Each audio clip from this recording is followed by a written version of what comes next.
ಅಸ್ಲಾಂ ವಲೈಕುಮ್ ವರಹಮತುಲ್ಲಾಹಿ ವಬರಕಾತು. ಆತ್ಮೀಯರೇ, ಕಳೆದ 4-5 ದಿನಗಳ ಮುಂಚೆಯೂ ಕೂಡ ಮುಸ್ಲಿಂ ವ್ಯಕ್ತಿಯೊಬ್ಬ ಆತ್ಮಹತ್ಯೆ ಮಾಡಿಕೊಂಡಂತಹ ವರದಿಯನ್ನು ಓದಿದೆ. ಬಹಳಷ್ಟು ದುಃಖ ಅನಿಸ್ತಾ ಇದೆ. ದಿನದಿಂದ ದಿನಕ್ಕೆ ಅದರ ಸಂಖ್ಯೆ ಜಾಸ್ತಿ ಆಗ್ತಾ ಇದೆ ಕೂಡ. ಕಳೆದ ವಾರ ನಾನು ಅರಳ ಗ್ರಾಮದ ಕಲ್ಲಗುಡ್ಡೆಯಲ್ಲಿ ಮರಣ ಹೊಂದಿದಂತಹ ಒಬ್ಬ ವ್ಯಕ್ತಿಯ ಮನೆಗೆ ಹೋಗಿದ್ದೆ. ಆ ವ್ಯಕ್ತಿ ಸಂಘಟನೆಯಲ್ಲೆಲ್ಲ ತೊಡಗಿಸಿಕೊಂಡಿದ್ದಂತಹ ವ್ಯಕ್ತಿಯಾಗಿದ್ದರು. 2 ವರ್ಷಗಳ ಮುಂಚೆ ಏನೋ ನನಗೆ ಕರೆ ಮಾಡಿ ನನಗೆ 70 ಲಕ್ಷದಷ್ಟು ಸಾಲ ಇದೆ ಉಸ್ತಾದ್ ಅಂತೇಳಿ ಕೇಳಿಕೊಂಡ್ರು. ದುಹಾ ಮಾಡ್ಲಿಕ್ಕೆ ಹೇಳಿದ್ರು. ಕೊನೆಗೆ ಒಂದು ಮಾತು ಹೇಳಿದ. ಒಂದು 30-34 ವರ್ಷ ವಯಸ್ಸಿನ ಯುವಕ, ಒಬ್ಬ ಸಾಮಾನ್ಯ ವ್ಯಕ್ತಿ. ಕೊನೆಗೆ ಒಂದು ಮಾತು ಹೇಳಿದ್ದ, ನನ್ನನ್ನು ಅಲ್ಲಾಹನು ಕೈ ಬಿಡಲ್ಲ ಅಂತೇಳಿ.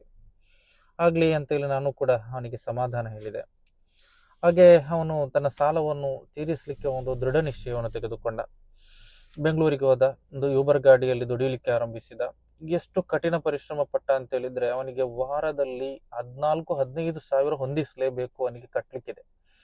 ಹಾಗೆ ರಾತ್ರಿ ಹಗಲಿನ 14-15 ಸಾವಿರ ದುಡಿಬೇಕಾದ್ರೆ ದಿನದಲ್ಲಿ ಒಂದು 400-500 ಕಿಲೋಮೀಟರ್ ಅವನು ಗಾಡಿ ಓಡಿಸಲೇಬೇಕು. ಹಾಗೆ ರೂಮು ಕೂಡ ತೆಗೆದುಕೊಳ್ಳಲ್ಲ, ಗಾಡಿಯಲ್ಲಿ ಮಲಗ್ತಾನೆ. ಇಂದಿರಾ ಕ್ಯಾಂಟೀನ್ನಲ್ಲಿ ಸಿಕ್ಕಿದ್ದನ್ನು ತಿಂದು ದುಡಿತಲೇ ಇರ್ತಾನೆ. ಅದರ ಎಡೆಯಲ್ಲಿ ಸಾಲದ ಭಾರ ತಾಳಲಾರದೆ ಒಬ್ಬ ವೈದ್ಯರನ್ನು ಹೋಗಿ ಕಂಡು ತನ್ನ ಕಿಡ್ನಿಗೆ ಬೆಲೆ ಕಟ್ತಾನೆ. ಒಂದು ಕಿಡ್ನಿಗೆ ಎಷ್ಟು ಬೆಲೆ ಅಂತೇಳಿ ಕೇಳ್ತಾನೆ. ನಂತರ ಒಂದು ಕಿಡ್ನಿಯಲ್ಲಿ ಎಷ್ಟು ದಿನ ಬದುಕಬಹುದು ಅಂತೇಳಿ ಕೂಡ ಕೇಳ್ತಾನೆ. ಪಾಪ ವೈದ್ಯರೇನು ಒಳ್ಳೆಯವರವರು ಹೇಳಿದ್ರು, ಇಲ್ಲ ಅದು ಹಾಗೆ ಮಾಡಬೇಡ, ಅದು ಆತ್ಮಹತ್ಯೆಗೆ ಸಮಾನ ಅಂತೇಳಿ ಅವನನ್ನು ತಿರುಗಿಸಿ ಕಳುಹಿಸ್ತಾರೆ. ಮೊನ್ನೆ ತಾನೇ ಊರಿಗೆ ಬರ್ತಾನೆ. ಬಂದು ತನ್ನ ತಾಯಿಯನ್ನು ನೋಡಿ, ತಾಯಿಯ ಹಣೆಗೆಲ್ಲ ಮುತ್ತಿಟ್ಟು ತನ್ನ ಮನೆಗೆ ಹೋಗ್ತಾನೆ. ಸಣ್ಣ ಜೋಪಡಿ ಮನೆ, ಸಣ್ಣ ಮಗು ಇದೆ, ಮಡದಿ ಇದೆ. ರಾತ್ರಿಯಲ್ಲಿ ಮಲ್ಕೊಳ್ತಾನೆ. ರಾತ್ರಿ 1 ಗಂಟೆ ಏನೋ ಆಗುವಾಗ ಮಡದಿ ಇವನನ್ನು ಎಬ್ಬಿಸ್ಲಿಕ್ಕೆ ನೋಡ್ತಾಳೆ. ಇವನು ಧ್ವನಿಗೂಡಿಸ್ತಾ ಇಲ್ಲ, ಎಚ್ಚರ ಬರ್ತಾ ಇಲ್ಲ. ನೋಡುವಾಗ ಅವನು ಮರಣ ಹೊಂದಿದ್ದಾನೆ. ಬೆಳಗ್ಗೆನು ನಾನು ತಮಿಳುನಾಡು ಆಚೆ ಕಡೆ ಯಾತ್ರೆಯಲ್ಲಿದ್ದೆ. ಒಂದು 3:30 ಗಂಟೆಗೆ ನನಗೂ ಕೂಡ ಕರೆ ಬಂತು, ಹೀಗೆ ಮರಣ ಹೊಂದಿದ್ದಾನೆ ಅಂತೇಳಿ. ಹಾಗೆ ಅವನು ಅವತ್ತು ರಾತ್ರಿ ನೀವು ಆಲೋಚಿಸಬೇಕು, ಸಣ್ಣ ಸಣ್ಣ ಕಾರಣಗಳಿಗೆ ಬೇಕಾಗಿ ನಾವು ಕೆಲವರು ಜೀವ ತೆಗೆದುಕೊಳ್ಳುವಾಗ ಇನ್ನೊಂದು ಆಲೋಚಿಸಬೇಕಾದಂತಹ ಒಂದು ದೊಡ್ಡ ಉದಾಹರಣೆ ಇದು. ಆ ವ್ಯಕ್ತಿ ಅವತ್ತು ಮನೆಯಲ್ಲಿ ಮಲಗುವಾಗ ಅವನಿಗೆ 50 ಲಕ್ಷದಷ್ಟು ಸಾಲ. ನಂತರದ ದಿನ ಶುಕ್ರವಾರದಂದು ಅವನನ್ನು ದಫನ್ ಮಾಡ್ತಾರೆ. ಅವನ ಶಾಶ್ವತವಾದ ಮನೆಯಾದಂತಹ ಕಬರ್ನಲ್ಲಿ ಅವತ್ತು ರಾತ್ರಿ ಅವನಿಗೆ ಮರುದಿನ. ಆದ್ರೆ ಅವನಿಗೆ ಕಬರ್ನಲ್ಲಿ ದಫನ್ ಮಾಡಲ್ಪಡುವಾಗ ಅವನಿಗೆ 1 ರೂಪಾಯಿ ಕೂಡ ಸಾಲ ಇಲ್ಲ. ಸಾಧಾರಣವಾಗಿ 1 ರೂಪಾಯಿ ಕೂಡ ಸಾಲ ಇಲ್ಲ. ಎಲ್ಲಾ ಸಾಲವನ್ನು ಕೂಡ ಅವನು ಬರೆದಿಟ್ಟಿರ್ತಾನೆ. 10 ಲಕ್ಷ ಇವನು ಕೊಡಬೇಕಾದಂತಹ ಒಬ್ಬ ವ್ಯಕ್ತಿ ಮೈಯತ್ತು ನೋಡಿಕೊಂಡು ಹೇಳ್ತಾರೆ, ಅವನು ನನಗೆ ಕೊಡಬೇಕಾದಂತಹ ಹಣವನ್ನು ನಾನು ಮಾಫ್ ಮಾಡಿದ್ದೇನೆ ಅಂತೇಳಿ.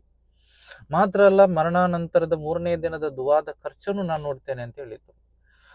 3-4 ಲಕ್ಷ ಏನು ಸಾಲ ಇದ್ದಂತಹ ವ್ಯಕ್ತಿ ಬಂದುಕೊಂಡು ನಾನು ಮಾಫ್ ಮಾಡಿದ್ದೇನೆ ಅಂತ ಹೇಳಿ ಮಾತ್ರ ಅಲ್ಲ, ಅವನು ಮಸೀದಿಗೆ ಕೊಡಬೇಕಾದಂತಹ 3.5 ಲಕ್ಷ ರೂಪಾಯಿಯನ್ನು ಮಸೀದಿಗೆ ಕ್ಯಾಶ್ ಆಗಿ ಕೊಟ್ಟುಕೊಂಡು ಅವನು ಹೋಗ್ತಾನೆ.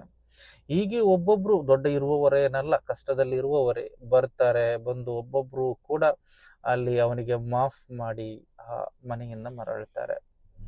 ಇಲ್ಲೊಂದು ಆಲೋಚಿಸಬೇಕಾದದ್ದು, ಇನ್ನಲ್ಲಾಹ ಲಾ ಯುದಿಯು ಅಜ್ರಲ್ ಮುಹ್ಸಿನೀನ್. ಇಖ್ಲಾಸ್ನೊಂದಿಗೆ ಅವರ ಶ್ರಮವನ್ನು ಅಲ್ಲಾಹನು ಯಾವತ್ತಿಗೂ ಕೂಡ ನಿಷ್ಫಲಗೊಳಿಸುವುದಿಲ್ಲ ಅಂತೇಳಿ. ವಮನ್ ಯತವಕ್ಕಲ್ ಅಲಲ್ಲಾಹಿ ಫಹುವ ಹಸ್ಬು, ತಲಾಖ್ ಸೂರತ್ನ 3ನೇ ಸೂಕ್ತ ಏನು.